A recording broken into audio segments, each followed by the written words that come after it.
Stop! You can't cut that power line! Stop! Karen Pemberton looks up at me from the utility shed, bolt cutters already biting into the wire. "Watch me," she says, and snap. My grandfather's electricity dies at 2 a.m. His oxygen machine goes silent 20 feet away. The backup battery starts its death countdown, 20 minutes before a Korean War veteran suffocates in his own bed. She dusts off her manicured hands, grinning like she just won the lottery. Medical equipment doesn't belong in residential neighborhoods. Maybe next time you'll pay your landscaping fines on time. $47. That's what my grandfather's life is worth to our HOA president. But that smug little smile of hers, it wouldn't last long. Because Karen had no idea she just picked a fight with someone who plays by very different rules. What would you do if someone tried to murder your grandfather? Drop a comment below, because what happened next will blow your mind. Let me tell you how we got here. My name's Roman Delacroix, and I've been an electrical contractor in Phoenix for 12 years. Former Air Force, learned my trade rewiring fighter jets before I came home to take care of the most important person in my life, my grandfather Ezra. Ezra raised me after my parents died in a car crash when I was 8. This man is everything to me. Korean War veteran, Purple Heart recipient, the kind of guy who still stands for the national anthem, even though his knees crack like breaking branches. 3 weeks ago, he was in the ICU at Phoenix VA Medical Center fighting pneumonia complications. Touch and go for 6 days. The doctors said his lungs were so scarred, he'd need supplemental oxygen at home indefinitely. So I bought this house in Willowbrook Heights, specifically for him. Single-story ranch in a community of 47 homes, established in 2019 around a central park. Annual HOA dues of $890 cover landscaping, streetlights, and that fancy community gazebo nobody uses. I converted the master bedroom into what the respiratory therapist called a home recovery suite. Essentially, a mini ICU with hospital-grade oxygen concentrator, backup tanks, monitoring equipment. Everything Medicare approved, everything keeping a war hero alive. The smell of medical-grade plastic tubing mixed with Ezra's Old Spice cologne became our new normal. The gentle hum of his oxygen concentrator, running 16 hours a day, became the soundtrack of our quiet recovery. I worked early electrical jobs so I could be home by noon, helping with his physical therapy, making sure his life support stayed running. For 6 months, everything was peaceful under Mrs. Sterling, our beloved HOA president. She was a retired nurse who actually understood medical equipment and ran things with common sense. Then, Mrs. Sterling moved to assisted living, and the neighborhood elected Karen Pemberton on her property values protection platform. Big mistake. Karen's 52, divorced, lives alone in the biggest corner lot house overlooking the community park. Former middle management at some insurance company, the kind of woman who treats every conversation like a performance review. She's got this severe bob haircut that looks like it was cut with a ruler, always carrying that tablet, documenting violations like she's building federal cases. Her first target? My drought-resistant landscaping. I'd planted desert willow and palo verde trees, native Arizona species that survive desert heat without constant irrigation. Beautiful, practical, environmentally responsible. Karen issued me a $47 fine for non-approved plant varieties. According to her interpretation of the covenant, I should have planted Bradford pear trees, a species that dies in Phoenix heat and wastes thousands of gallons annually. The crunch of gravel under her sensible shoes as she marched around my property, measuring distances with an actual tape measure. When I tried reasoning with her, she cut me off. The covenant specifies approved landscaping. Environmental concerns are not my department. Week 2 brought a $93 violation for excessive vehicle noise. My work truck's diesel engine starting at 5 a.m. allegedly disturbed the neighborhood peace. Never mind that I'd been leaving for work at the same time for 6 months, or that Mrs. Patterson's lawn crew starts their equipment at dawn. Week 3 escalated to a $187 fine for commercial vehicle loitering. Ezra's monthly oxygen delivery truck takes 30 minutes to deliver tanks and check his equipment. Standard procedure for homebound ICU recovery patients. Karen documented this as unauthorized commercial activity, but week 4 crossed into pure evil territory. I caught Karen photographing Ezra through his bedroom window while he napped, his oxygen cannula clearly visible in her camera flash. The metallic click of her shutter mixing with the steady rhythm of his life support machine. The desert wind carried her overpowering perfume as I confronted her in the driveway. "Medical equipment creates noise violations," she said, checking items off her tablet. "The HOA covenant prohibits home-based medical facilities." "Ma'am, that's my grandfather. He's a veteran who needs that machine to breathe." Her smile was Arctic ice. "This is a residential neighborhood, not a hospital. These people need to learn there are proper facilities for medical care." That's when I realized Karen's systematic plan. Document everything medical. Escalate fines until we couldn't afford to stay. Force out the veteran and his inappropriate life support equipment. She had no idea she just declared war on someone who knows exactly how to cut her power. Karen called an emergency HOA board meeting for the following Thursday. The email she sent to all 47 residents had the subject line, "Urgent. Zoning violation threatens neighborhood safety." She'd attached a 12-page slideshow titled, "Unauthorized Medical Facility Documentation." I couldn't believe what I was reading. This woman had turned my grandfather's recovery room into some kind of criminal enterprise. Photos of his oxygen concentrator labeled as industrial equipment storage. Pictures of his backup tanks marked hazardous material accumulation. Even shots of the medical supply delivery truck with arrows pointing to commercial vehicle violations. The meeting was scheduled for 7 p.m. at the community center. I spent the entire day researching, remembering a case I'd read about when we first moved in. Something about a disabled veteran in Texas who'd fought his HOA over wheelchair ramp restrictions. The case was called Giebler versus M&B Associates, and it established that federal disability law always trumps local HOA covenants when it comes to medical necessity. That gave me hope as I printed out guidelines, building my defense. Walking into that fluorescent-lit conference room felt like entering enemy territory. The burnt coffee smell mixed with Karen's aggressive hand sanitizer use, and the sound of folding chairs scraping against linoleum as 12 residents settled in for what felt more like a trial than a neighborhood meeting. Karen had stacked the deck perfectly. 3 board members who'd already pledged support for her Property Standards Initiative, plus a nervous-looking guy named Bradley from the city zoning office who kept checking his phone like he had somewhere better to be. "Ladies and gentlemen, we have a serious zoning violation that threatens our property values and neighborhood character," Karen announced, clicking through her slideshow with the confidence of a prosecutor. Each slide was more absurd than the last. My grandfather's medical equipment, photographed from every angle like evidence at a crime scene. Mrs. Patterson, a retired nurse who lives 3 houses down, raised her hand. "Karen, that's just a home oxygen concentrator. My husband used one after his stroke. They're quieter than most dishwashers." Karen's smile never wavered. "Mrs. Patterson, I appreciate your emotional investment, but we must follow legal guidelines, not feelings." That's when I stood up with my printed federal guidelines. "Ma'am, with respect, you're completely wrong about the law. The Fair Housing Act requires reasonable accommodations for disabilities. This is established case law going back decades." The room went quiet. Karen's confident expression flickered. "Mr. Delacroix, federal guidelines don't override local HOA covenants," she said. But I caught Bradley from zoning shifting uncomfortably in his seat. "Well, actually," Bradley interrupted, "federal disability law does supersede local." "Thank you, Bradley," Karen cut him off sharply. "The board will make decisions based on our covenant interpretation." During Karen's bathroom break, Mrs. Patterson leaned over with information that made my blood run cold. "She's been showing your house to potential buyers," she whispered, "telling them the neighborhood is transitioning to senior care and property values are dropping because of all the medical equipment."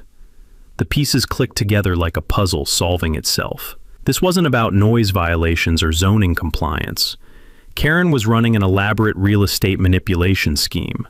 Target elderly residents with medical equipment, create hostile environment through harassment, force them to sell below market value.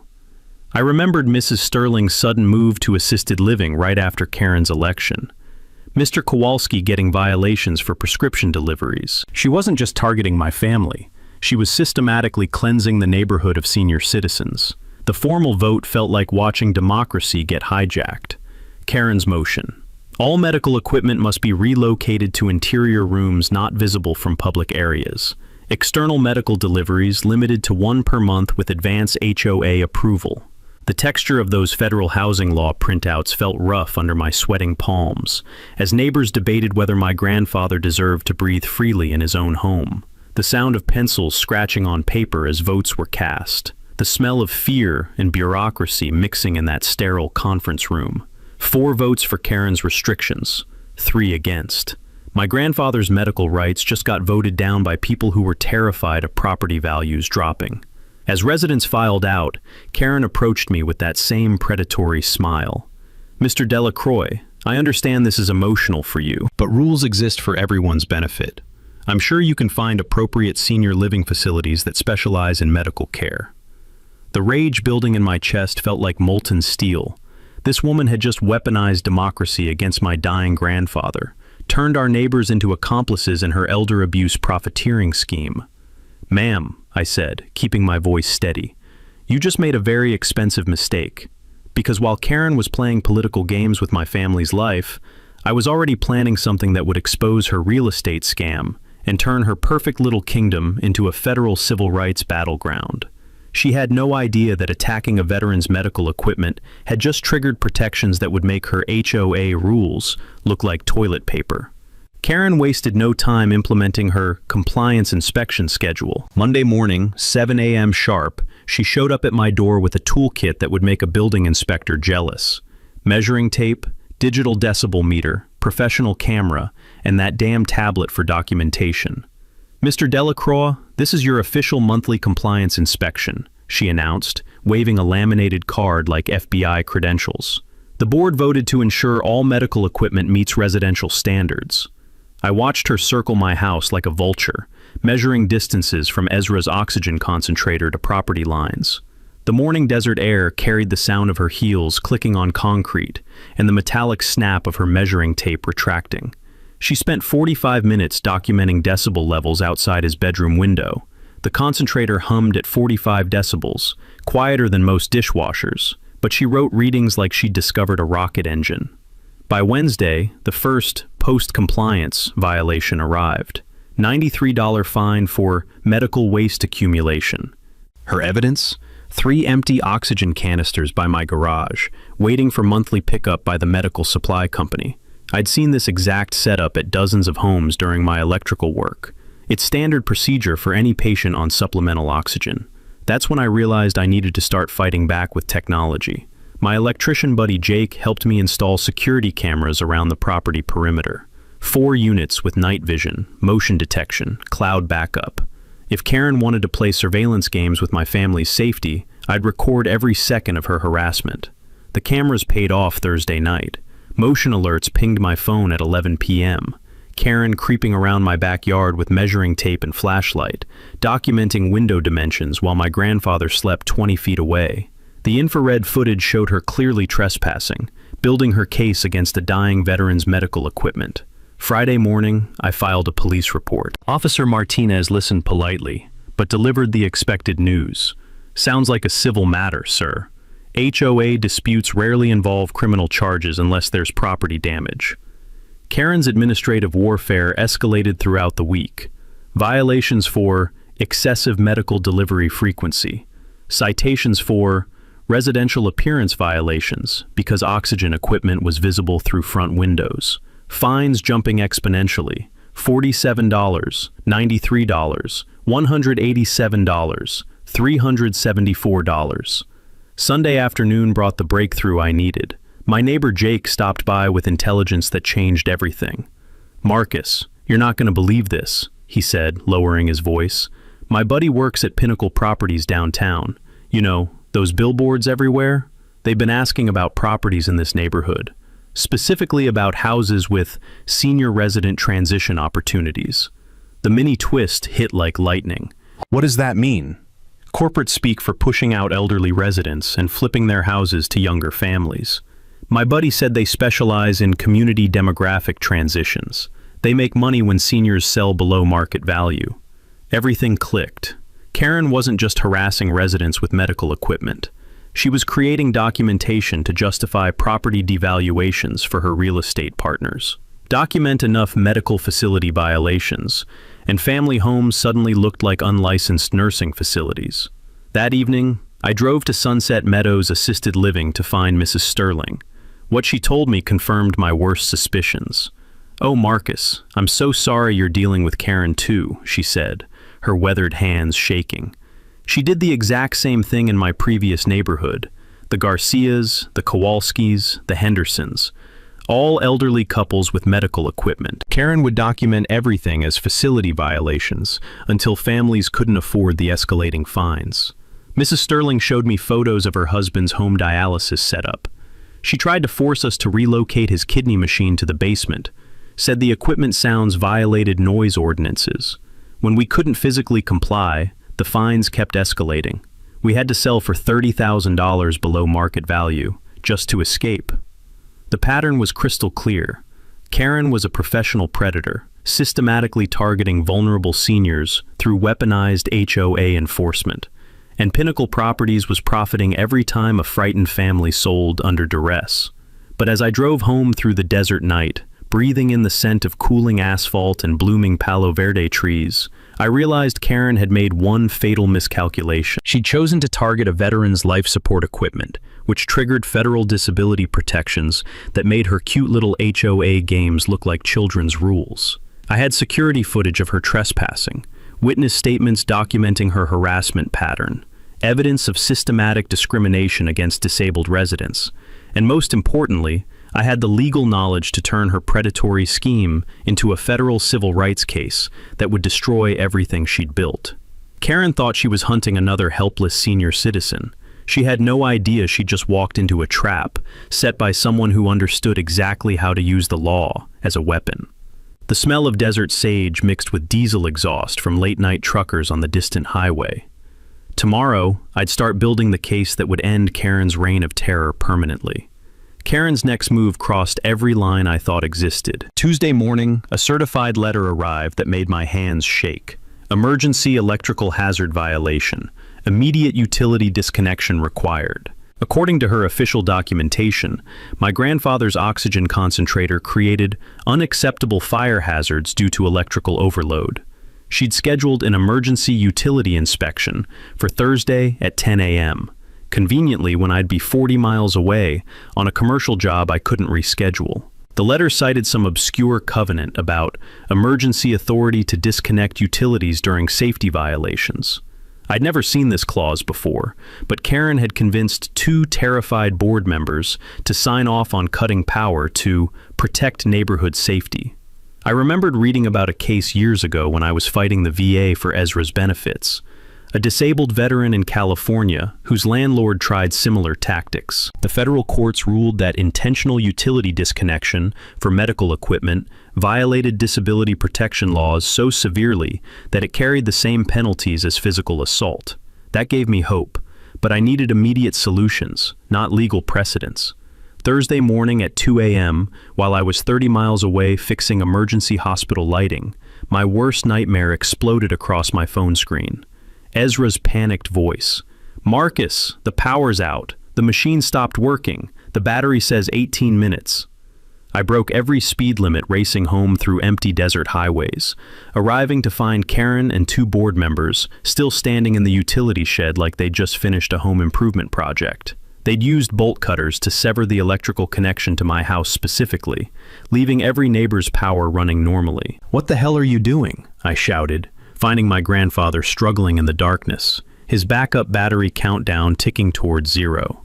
Karen looked up from the severed wires with satisfaction radiating from her face like heat from summer asphalt. "Emergency electrical hazard requires immediate disconnection, Mr. Delacroix. Medical emergencies should be handled at appropriate facilities, not residential neighborhoods." The rage that hit me could have lit up half of Phoenix. This woman was using HOA rules as murder weapons against my dying grandfather. But as I frantically reconnected wires, neighbors started emerging in bathrobes and slippers. Mrs. Patterson arrived first, the retired nurse who immediately checked Ezra's vitals and confirmed my fears. Dangerously low oxygen saturation.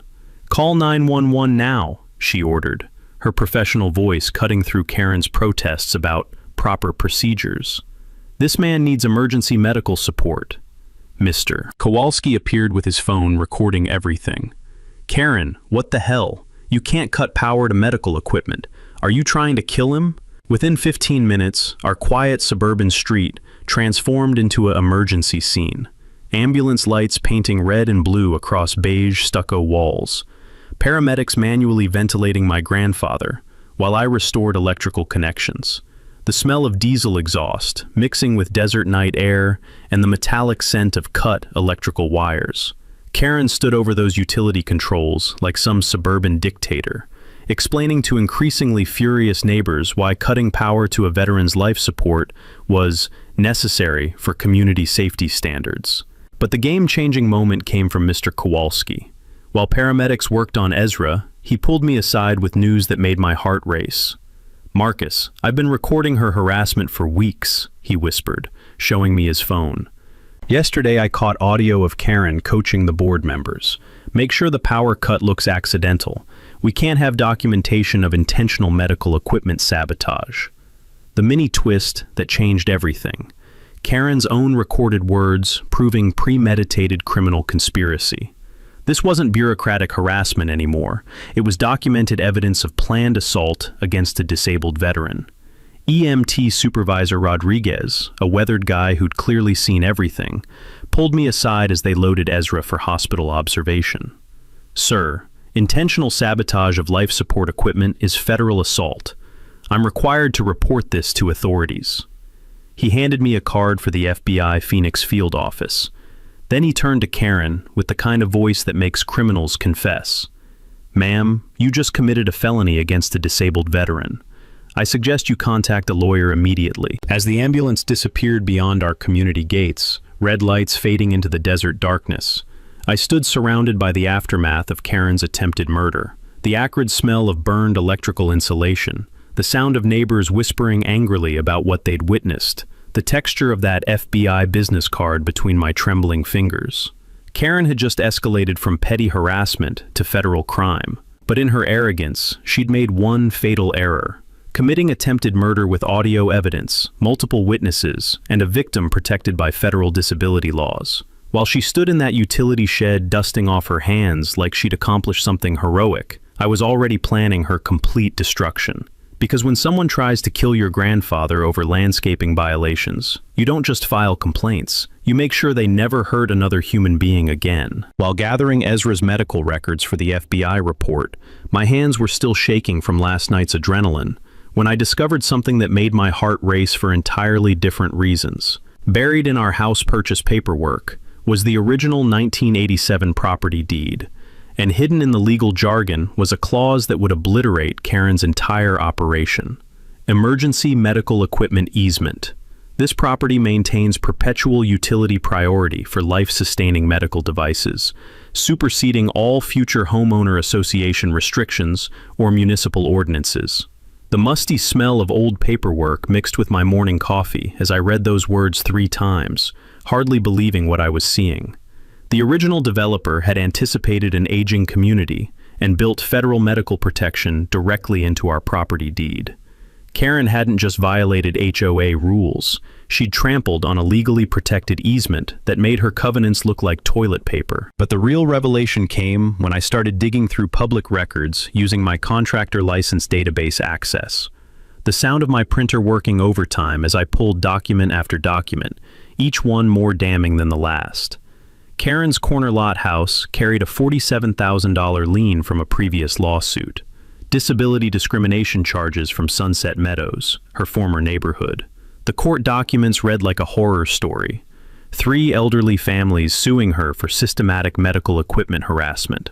The Garcias, forced to sell after she demanded they relocate dialysis equipment to the basement. The Hendersons, driven out when she classified oxygen concentrators as commercial facilities. Federal court had ruled Karen engaged in pattern discrimination against disabled residents, ordering $75,000 in damages. But here's where my blood started boiling. She'd only paid $28,000 before declaring bankruptcy and fleeing to our community to restart her predatory scheme. The families she'd destroyed were still trying to collect their court-ordered compensation. The smoking gun came through my electrician buddy's real estate connections.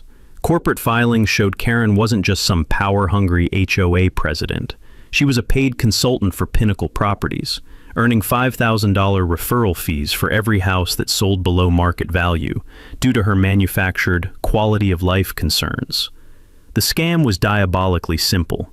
Target vulnerable seniors with medical equipment, escalate harassment until families couldn't afford the legal fights.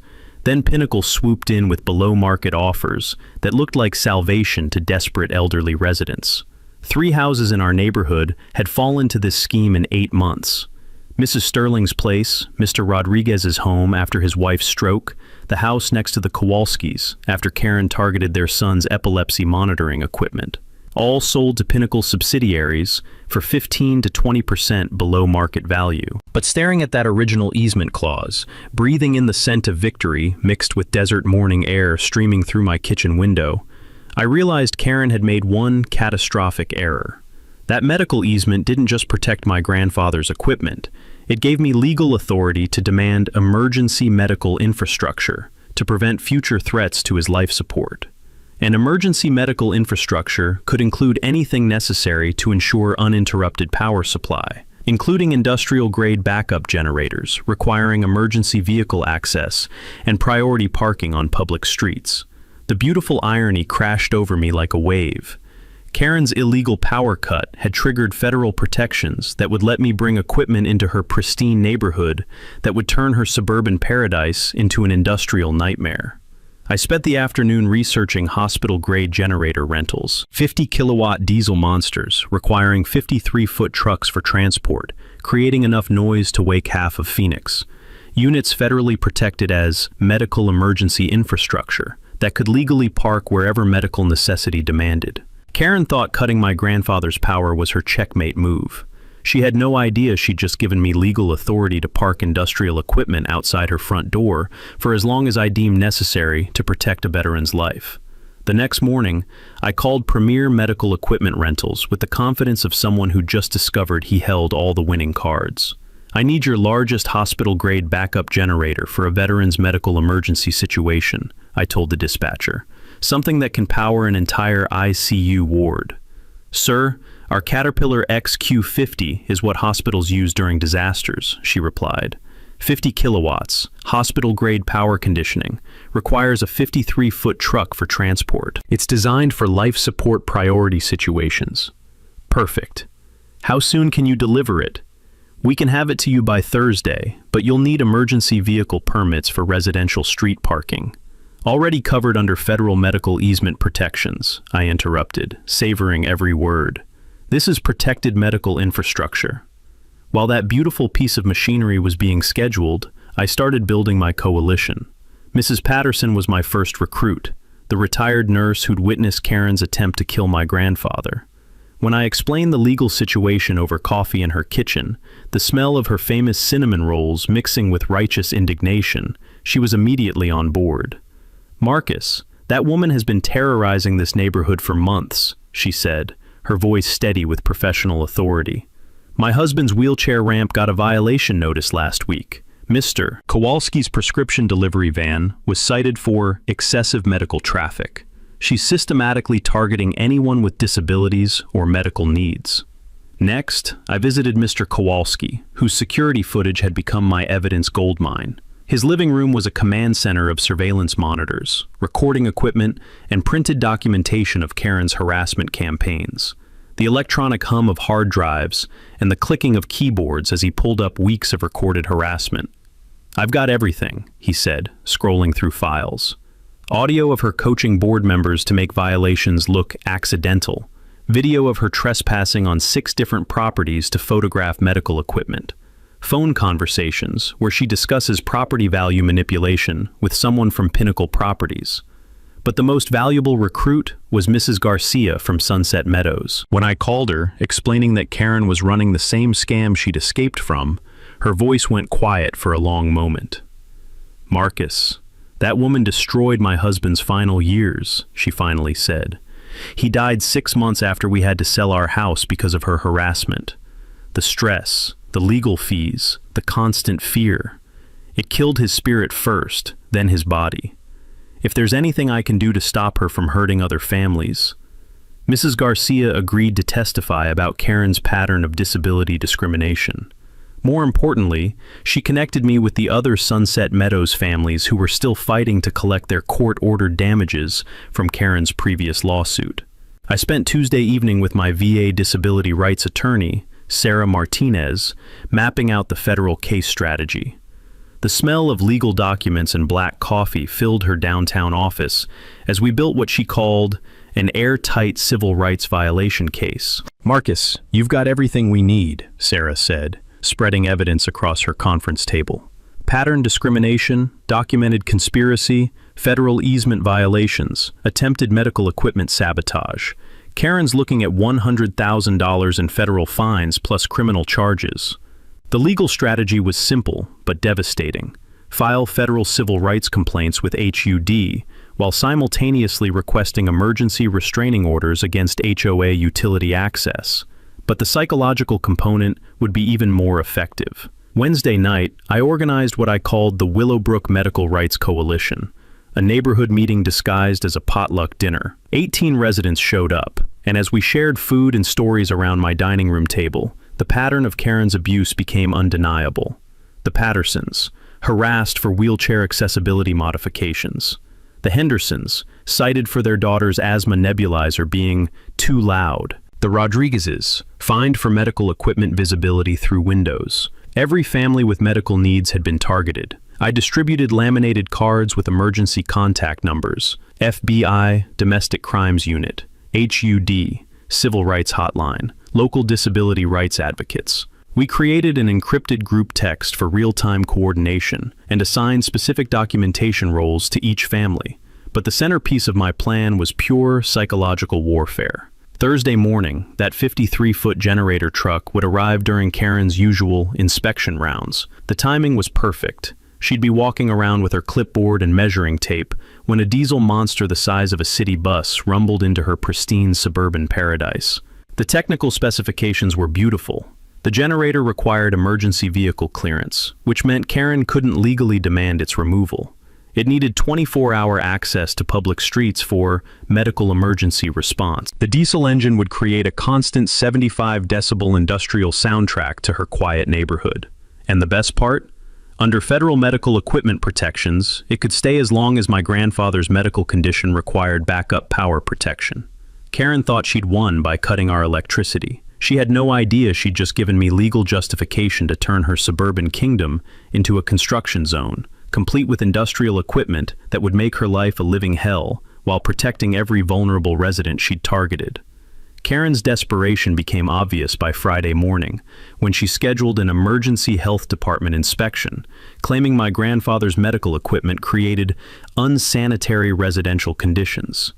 The email she sent to all residents had attachments showing photos of oxygen tanks, labeled as medical waste storage, and our home labeled as an unlicensed healthcare facility. But her real panic showed when she started bribing board members with promises they'd never see property values drop if they helped her resolve the medical facility situation permanently. Mrs. Patterson overheard Karen offering to pay Jim Bradley's HOA dues for the year if he'd support immediate medical equipment relocation requirements. The neighborhood Facebook group became Karen's propaganda warfare zone. Anonymous posts appeared hourly, all following the same script. Photos of oxygen tanks labeled as industrial gas hazards, claims about property value impacts from medical facilities, and fear-mongering about our community becoming senior housing instead of family neighborhood. My security cameras caught her spreading poison door to door Wednesday evening. The infrared footage showed Karen visiting houses with printed packets, spending 15 minutes with each family, gesturing toward my house while delivering what neighbors later described as safety presentations about medical equipment dangers. 3 families reported Karen's pitch was identical. These people are turning residential homes into medical facilities. Your property values will plummet if we don't stop this immediately. Do you want to live next to a nursing home? But Karen's most desperate move came Thursday morning, when she arranged a surprise health department inspection with a compliant official who arrived with pre-written violation notices, clearly scripted by Karen herself. Inspector Williams walked through my house like he was following a treasure map, documenting oxygen concentrator noise violations and medical supply storage sanitation concerns. When I produced my federal disability accommodation paperwork, his confidence evaporated faster than desert rain. "Sir, these appear to be legitimate medical accommodations," he stammered, backing toward my front door like I'd shown him a live grenade. "Inspector Williams," I said calmly, "I have video footage of the HOA president coordinating this inspection to harass a disabled veteran. Are you aware that federal law prohibits discrimination against medical equipment users?" He practically sprinted to his car, leaving behind his unused violation forms and Karen's detailed inspection guidelines. That afternoon brought intelligence that confirmed my suspicions about Karen's financial desperation. My electrician buddy Jake discovered through county records that Karen's house was entering foreclosure proceedings. The bankruptcy from her previous disability discrimination lawsuit had caught up with her, and she needed Pinnacle Properties referral fees to avoid losing everything. The bank foreclosure notice had been accidentally delivered to my address due to similar house numbers, giving me documentation of Karen's timeline. She had 60 days to make $18,000 in back payments or lose her house. Each family she successfully harassed out of the neighborhood meant $5,000 in Pinnacle referral fees. My grandfather's medical equipment wasn't just threatening her control, it was threatening her financial survival. But the mini twist that changed everything came from Mrs. Patterson's nursing connections. She'd called former colleagues at Phoenix General, asking about Karen's claims regarding medical facility regulations. What she discovered made my blood boil. "Marcus, I talked to the head of respiratory therapy at the hospital," Mrs. Patterson said, her voice tight with anger. "Karen called them last week, claiming to be from residential safety enforcement, and asking for documentation about home oxygen equipment being dangerous in residential settings. The hospital had refused to provide any such documentation because it was complete nonsense. Home oxygen concentrators are specifically designed for residential use and carry the same safety ratings as household appliances. Karen had been trying to manufacture official-looking medical expert opinions to support her harassment campaign. She's not just breaking HOA rules," Mrs. Patterson continued. "She's impersonating authority figures to obtain false documentation. That's fraud." Thursday evening brought the community pressure I'd been building toward. 18 neighbors attended an impromptu neighborhood safety meeting that Karen had called to address medical equipment concerns. But instead of supporting her narrative, families started sharing their own stories of harassment. The Hendersons described Karen's demands that they relocate their daughter's asthma equipment to non-visible areas. The Kowalskis revealed Karen's attempts to limit their son's seizure monitoring deliveries. Mr. Rodriguez shared audio recordings of Karen threatening escalating fines if his wife's wheelchair modifications weren't made less obvious. As Karen stood before increasingly hostile neighbors, trying to justify her systematic targeting of disabled residents, I realized her support base had evaporated. Even the board members who'd initially supported her property standards initiative were backing away from what had clearly become criminal harassment. But the most beautiful moment came when Mrs. Garcia arrived from Sunset Meadows, carrying a folder of court documents from Karen's previous conviction for disability discrimination. The sound of papers rustling as she spread evidence across the community center table. The smell of fear sweat as Karen realized her past had caught up with her. "Ladies and gentlemen," Mrs. Garcia announced, "this woman was convicted of the exact same harassment in her previous neighborhood. She's a professional predator who targets vulnerable elderly residents." Karen's final, desperate gambit came Sunday morning with an emergency HOA board meeting email marked "Urgent, immediate resolution required."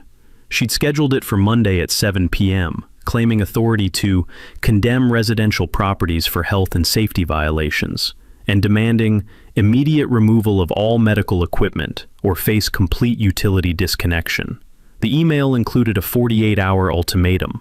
My grandfather's life support equipment had to be relocated to appropriate medical facilities, or she would exercise emergency powers to cut electricity permanently. The timing was calculated. Monday evening was exactly when I'd be across town, handling an emergency electrical repair at the VA hospital that I couldn't reschedule. She'd also brought in reinforcements. The meeting notice mentioned a qualified building inspector and residential health specialist who would provide expert testimony about medical equipment dangers. Karen was assembling what looked like an official tribunal to railroad my family out of the neighborhood. But her biggest miscalculation was underestimating my preparation timeline. The generator truck was scheduled to arrive Tuesday morning, perfectly positioned to make her Monday evening ultimatum look like a joke. Sunday night, I made final preparations while listening to Karen's increasingly frantic voicemails, demanding that I acknowledge receipt of emergency compliance requirements. Her voice carried a hysteria that told me she knew her time was running out. The coalition was ready. Mrs. Patterson had organized medical equipment documentation from 6 families, proving that Karen's health hazard claims were fabricated nonsense. Mr. Kowalski had compiled a video highlight reel of Karen's trespassing and harassment, synchronized with audio recordings of her conspiracy planning. Mrs. Garcia had driven up from Sunset Meadows with 3 other families Karen had previously victimized, all carrying court documents proving her pattern of disability fraud. Monday evening, I watched from my security cameras as Karen arrived early to set up her ambush. She'd brought folding tables, printed presentations, and enough official-looking documents to stock a government office.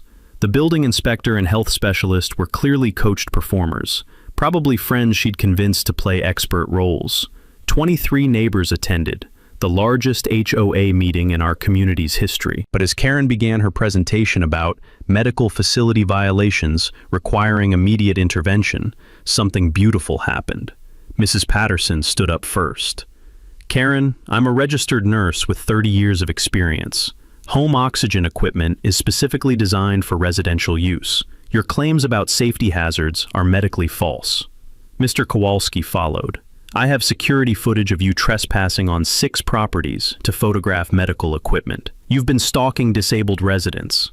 Then Mrs. Garcia delivered the killing blow. This woman was convicted of identical harassment in her previous neighborhood. Federal court ruled she engaged in systematic discrimination against disabled residents. She owes our families $47,000 in unpaid court judgments. The room erupted. Karen's expert witnesses started backing toward the exit as neighbors demanded answers about her criminal history. Her carefully orchestrated tribunal was becoming a public trial of her own predatory behavior. But Karen's desperation drove her to one final fatal mistake. When she realized the meeting was spiraling beyond her control, she grabbed her keys and headed for the door, muttering something about taking care of this problem permanently. Mr. Kowalski's security footage later showed Karen approaching the utility shed at 10:47 p.m. with bolt cutters, clearly planning to repeat her previous sabotage attempt. But this time, she found something that stopped her cold. A 53-foot generator truck was already parked directly in front of the utility access, blocking her path with 50,000 pounds of hospital-grade diesel power. The massive Caterpillar engine idled with the low rumble of industrial authority, emergency strobe lights painting the entire street in alternating red and blue. The mini twist that destroyed her final play. I'd moved up the generator delivery by 12 hours, anticipating her desperation move. While she was conducting her fake tribunal, industrial-grade medical protection was already being deployed to neutralize her utility sabotage strategy. Security cameras captured Karen standing helpless before the mechanical giant, realizing that her power over utilities had been completely nullified by superior technology. She tried calling the city to demand the truck's removal, but emergency medical equipment has federal protection that trumps every local ordinance. The psychological impact was perfect. That generator truck dominated the narrow residential street like an occupying army. Its diesel soundtrack replaced her quiet suburban paradise with industrial reality. Emergency lighting turned night into day, visible from every house in the neighborhood. But the most beautiful detail was the truck's positioning. Parked legally on public streets, it blocked access not just to the utility shed, but to Karen's own driveway. She couldn't get her car out without asking the generator technician, who was under federal medical equipment protection orders, to move his truck. Karen had tried to weaponize utilities against a disabled veteran, Now she was trapped in her own house by industrial equipment that was federally protected and legally untouchable. While she stood in her driveway, staring up at the mechanical monster that had destroyed her suburban tyranny, I was already planning the final phase that would end her predatory career permanently. Tuesday morning at 8 a.m., our quiet suburban street looked like a disaster movie set. The 53-foot generator truck dominated the narrow road like a diesel-powered skyscraper, its emergency strobe lights painting beige houses in dramatic reds and blues. The Caterpillar engine created a thunderous industrial soundtrack that could be heard 3 blocks away. Karen emerged from her house in a designer bathrobe, her perfect bob haircut disheveled from a sleepless night of listening to 50 kilowatts of mechanical justice rumbling outside her bedroom window. She stood dwarfed by the towering truck, looking like a suburban dictator who just discovered her kingdom had been invaded by federal authority. "This is destroying our neighborhood," she screamed at the generator technician, a grizzled guy named Dave, who'd been installing hospital emergency power for 20 years. "I demand you remove this industrial equipment immediately." Dave looked up from his control panel, took a long sip of coffee, and delivered the most beautiful response I'd ever heard. "Ma'am, this is federally protected medical emergency infrastructure. I can't move it any more than I could relocate someone's wheelchair."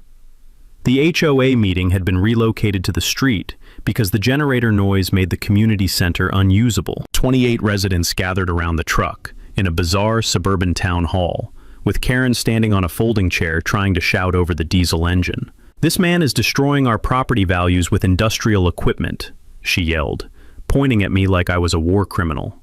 "He's turned our residential neighborhood into a construction zone." That's when I produced the HUD civil rights complaint, case number clearly visible on federal letterhead. "Actually, Karen, you triggered federal medical equipment protections when you cut power to a dying veteran's life support. This generator ensures that never happens again." The blood drained from her face as I read the charges aloud.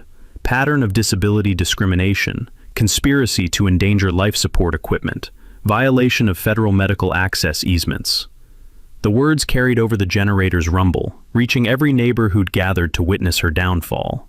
Mrs. Patterson stepped forward with documentation that shredded Karen's remaining credibility.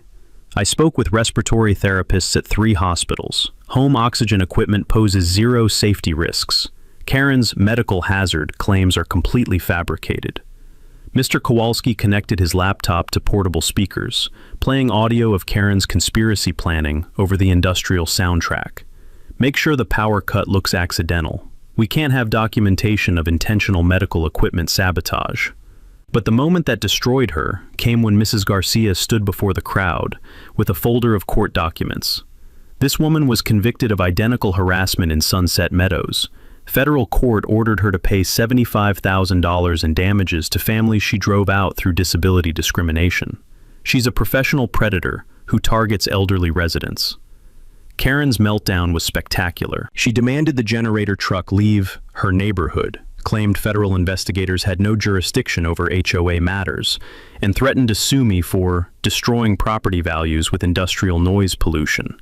A Channel 12 news crew had arrived, drawn by neighbor tips about HOA president versus medical equipment. Reporter Jennifer Martinez asked the question that finished Karen permanently. "Ma'am, did you cut power to a dying veteran's medical equipment over landscaping violations?"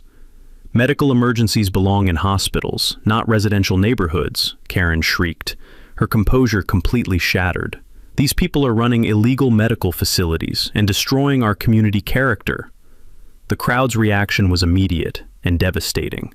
Neighbors who'd remained neutral throughout the conflict started openly calling for Karen's resignation. Even her few remaining board supporters backed away as she continued ranting about medical equipment invasions and property value terrorism. That's when the FBI agent arrived.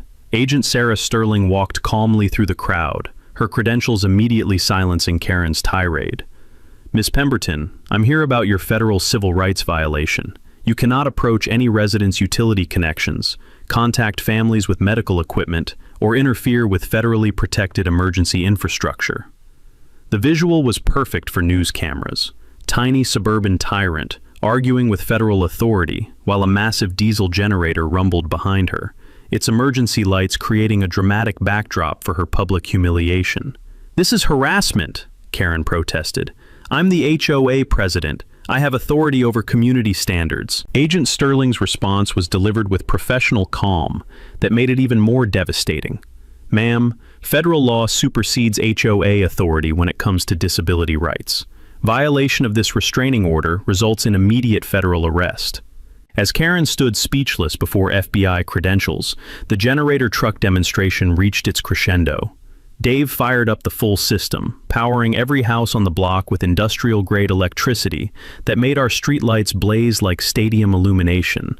The psychological impact was overwhelming. 50,000 watts of federal protection drowning out Karen's protests, emergency lighting turning our suburban street into primetime television, and FBI authority reducing her HOA power to irrelevant noise. Karen's reign of terror had ended, not with legal paperwork or board votes, but with industrial equipment and federal badges, proving that some fights you simply cannot win. Karen Pemberton resigned as HOA president via her lawyer's letter the next morning. The email was brief, professional, and tinged with the desperation of someone who just discovered that federal law trumps suburban tyranny every single time.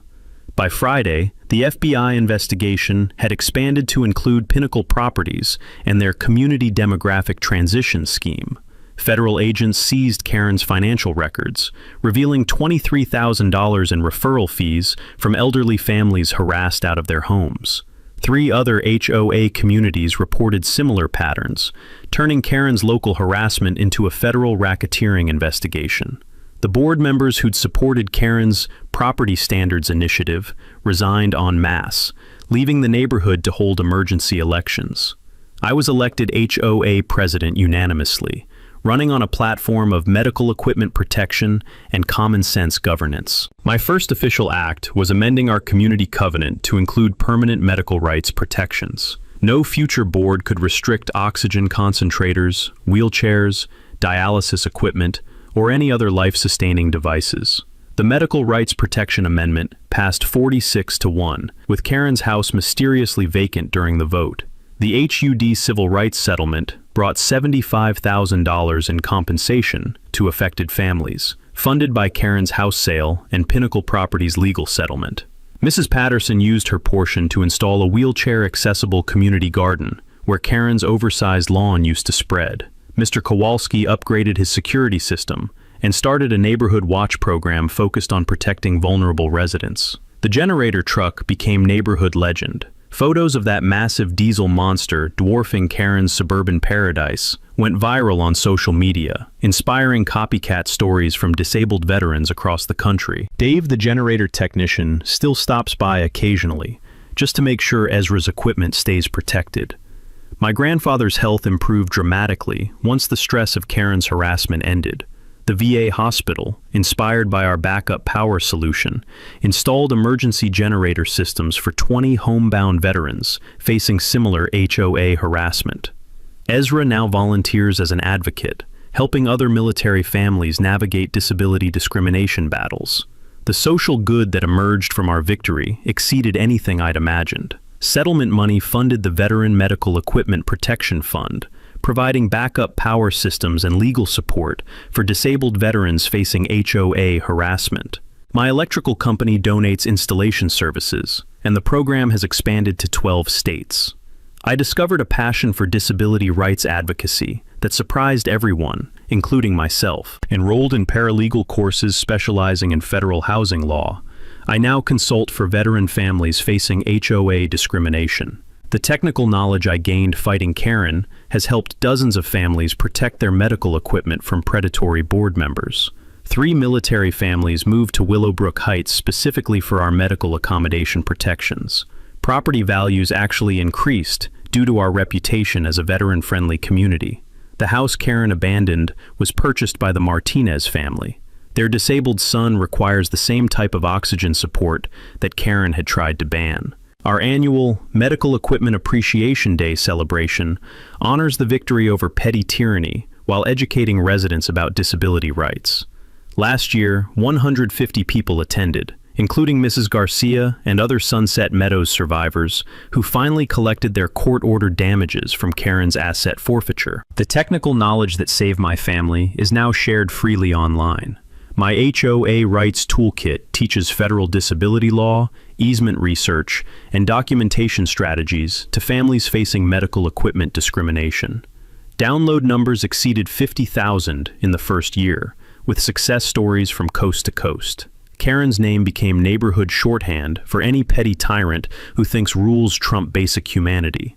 "Don't go all Karen Pemberton on me" is now local slang for bureaucratic overreach. Her foreclosed house serves as a permanent reminder that some battles you simply cannot win. The generator truck story spread through veteran networks nationwide, inspiring federal policy changes. HUD now investigates medical equipment harassment more aggressively, and several states have passed veterans' medical rights legislation, specifically protecting military families from HOA discrimination. As I write this, my grandfather is napping peacefully in his chair, oxygen concentrator humming quietly beside him. The sound that once triggered Karen's harassment campaign now represents victory over suburban tyranny and federal protection for the vulnerable.